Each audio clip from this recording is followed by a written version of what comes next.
아이들 사고력 수학 그리고 수학 선행 궁금하시다고요? 제 생각을 알려드리겠습니다. 안녕하세요, 집바자입니다. 어머님들이 이 질문들은 옛날부터 많이 하시고요. 저도 늘 궁금했던 것입니다. 하지만 아이를 대학생까지 키워보니까, 그리고 아이들 수학을 제가 문제집도 다 사주고 채점도 해주고 옆에서 지켜보고 고3 때까지 지켜본 결과 제 생각을 말씀드릴게요. 저는 전문가는 아닙니다. 하지만 어머님들이 몰라서 삥 둘러서 오시는 경우가 많고요. 어머님들이 몰라서 이것저것 많이 하는 경우가 많은 것 같습니다. 보통 우리가 사고력 수학 이렇게 얘기를 많이 하잖아요. 그런데 사고력 수학에 관련된 문제집도 시중에 많습니다. 저는 그래서 우리 아이들 어렸을 때 머리를 좋아지게 하는 문제집, 하면서 수학 문제집이었던 것 같아요.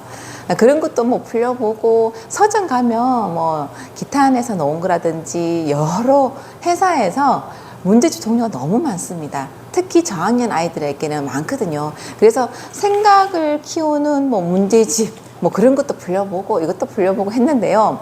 지금에 와서 결론은 우리가 사고력 수학 너무 그렇게 신경 안 쓰셔도 됩니다.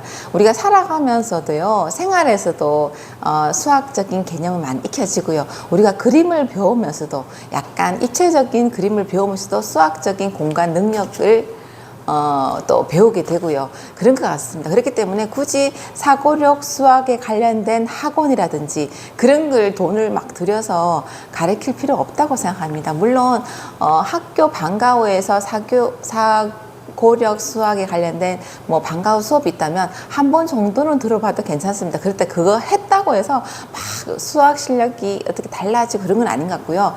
수학 문제집을 꾸준히 푸는 게 제일 중요합니다. 제일 중요하고요. 수학 문제집 중에서도 연산, 그리고 또 교과 관련된 문제집, 또 단계별로 기본, 응용, 심화 이런 거 풀리고, 그러면서 또 각 서술형으로 쓰게 하는 또 수학 문제집이 있습니다. 그런 거 가끔씩 풀려보시기 바랍니다.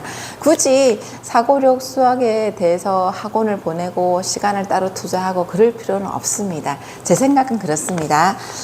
그리고 또 어머님들이 초등학교 때부터 제일 걱정하시는 게 그거예요.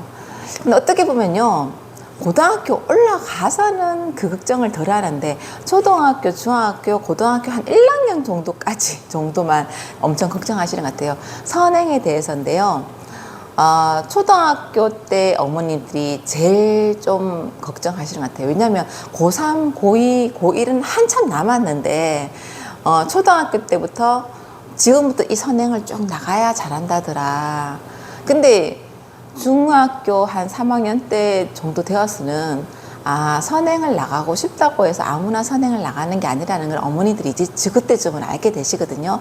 아이가 수학을 받아들이는 게 얼만큼이고 그때쯤은 그걸 다 파악하셨기 때문에 별로 걱정하지 않는데 고등학교 올라가서는 선행을 하고 싶다고 해서 쫙쫙 나갈 수 있는 것은 아닙니다. 왜냐하면 지금 수학도 안 되는데 어떻게 또 선행을 나가겠습니까? 그런데 초등학교 때를 보면요, 어머님들이 너무 멀리 있는 것을 걱정하십니다. 지금 수학을 탄탄히 하고요. 그리고 연산 문제집은 잘하면 쭉쭉쭉 계속 나가던다 그랬잖아요. 그게 선행입니다. 그리고 심화 문제를 푸는 과정이 또 그게 선행입니다.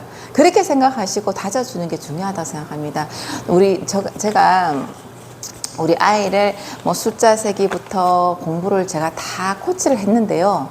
문제집도 제가 다 선정해서 풀리게 하고 다 해봤지만 첫째 아이 같은 경우는 또 그렇고요. 둘째 아이도 중학교 또 고등학교 한 1학년 때까지는 수학을 잘했습니다. 수학은 거의 잘했는 편인데, 근데 엄마만이 알죠. 학교 수학이 100점 나온다 해도 얘는 수학적인 머리가 있고 수학을 잘하는데 얘는 수학을 잘하는 게 아니다. 왜 알 수 있냐면요, 수학 점수에서는 둘 다 100점입니다. 그런데 얘는 학교에서는 응용 정도 문제에서 나오는 문제였다면 집에서는 심화, 최고 수학까지 단계까지 다 풀렸고요. 근데 얘는 응용 수학 정도에서 멈췄습니다. 왜냐하면 더 이상 풀 수가 없었습니다. 시간도 없고요. 또 아이가 계속 그 수학만 붙들고 있지는 않잖아요. 왜냐하면 학교에서는 계속 진도 나가기 때문에 그 정도에서 끝내고 또 진도를 따라 나가야 되기 때문에 엄마의 입장에서는 얘가 수학을 100점 맞아왔어. 고1 첫 번째 수학 시험이 100점 맞았어. 하지만 얘가 수학을 잘한다고 생각은 하지 않았습니다. 근데 그게 맞더라고요. 왜냐하면 고2 때까지도 뭐 수학이 그래 나쁘진 않은데 고3 올라가고 정시를 완전 돌리면서부터 수학이 와장창 무너지더라고요. 왜냐하면 얘처럼 뭐 심화까지 그걸 다 풀어내고 이런 아이의 수준이 아니었다는 것은 알고 있었잖아요. 만약에 어머니가 학원을 계속 보내서 고1 때나 중3 때 수학 100점이 나왔다. 그런데 고3 와서 수학이 만약에 잘 안 나왔다면은 학원을 옮겨 다니는 게 문제가 아니라 얘가 그만큼 심한 단계까지 잘 다져놨느냐 안 다져놨느냐 그거의 차이입니다. 그렇기 때문에 어머님들이 선행에 대해서 궁금하시기 전에 지금 단계 수학을 얼마만큼 잘 나가고 있는지 얼마만큼 심화까지 풀어내는지를 아셔야 됩니다. 저는 이제 우리 첫째 아이가 초등학교 때도 뭐 중학교 때도 고등학교 때도 수학을 주변에서 잘한다고 했습니다. 하지만요, 중3 겨울방학 때부터 고등학교 겨울 여름방학 때는 거의 그 다음 학년에 수학을 그때 나가서 했기 때문에 수학을 하루에 9시간, 10시간씩 풀었습니다. 근데 그렇게 해도 싫어하지는 않았습니다. 왜냐하면 그전부터 수학을 단단히 다져왔기 때문에 그렇게 수학이 나도 뭐 그렇게 힘들어하지는 않았습니다. 하지만 그렇게 수학을 해도 선행까지 나갈 수 있는 시간이 없었습니다. 근데 만약에요, 어머님들이 우리 아이가 처음 개념서 수학을 쫙 풀어내잖아요. 중학교 때. 그러면 그 다음 학년 진도를 쭉쭉쭉 나아가 주세요. 이렇게 선생님들에게 요구를 합니다. 하지만 선생님들은 예 하면서 요구를 들어주지만 그 아이가 선행을 2, 3년 나갔기 때문에 나중에 고등학교 고3 올라갔을 때 수학을 잘한다.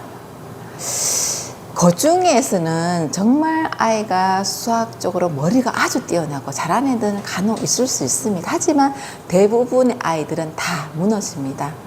지금 수학도 잘 못하는데 그 다음 진도 나가면서 다른 아이들은 심화 문제 막 풀고 할 때 얘는 지금 다음 학년 그 수학을 풀어내잖아요. 그럼 지금 수학도 탄탄하지 않고 또 그 다음 학년 수학도 탄탄하지 않고 계속 무너지는 거거든요. 그리고 수학을 다른 걸 진도 나가면서 다른 학년 진도 나가면서 지금 수학을 또 잊어버리게 됩니다. 학교 다니면서요.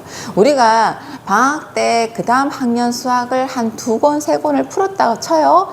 그래도 학교 다니면서 수학에 늘 100점 노느냐 그게 아니거든요. 그런데 제가 예전에 이런 학부형을 봤습니다.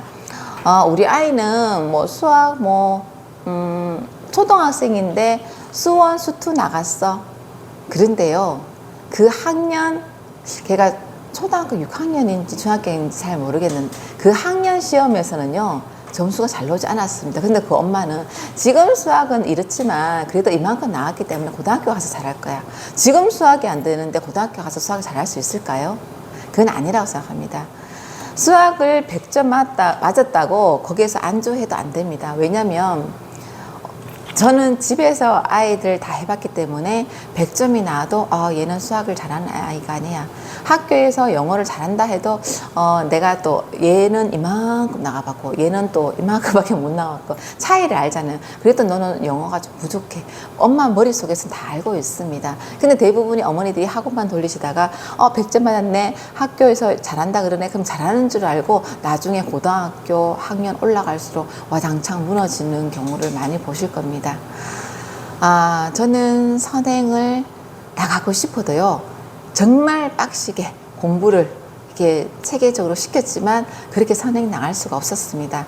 다른 아이가 선행 나갔다 그게 중요한 게 아니라 지금 우리 아이가 수학을 같은 한 학기를 하면서 5, 6권을 풀어낼 정도 실력인지, 그리고 그 다음 학년도 나가고 그 다음 학년도 나갈 수 있는 실력인지 그걸 먼저 파악하시기 바랍니다.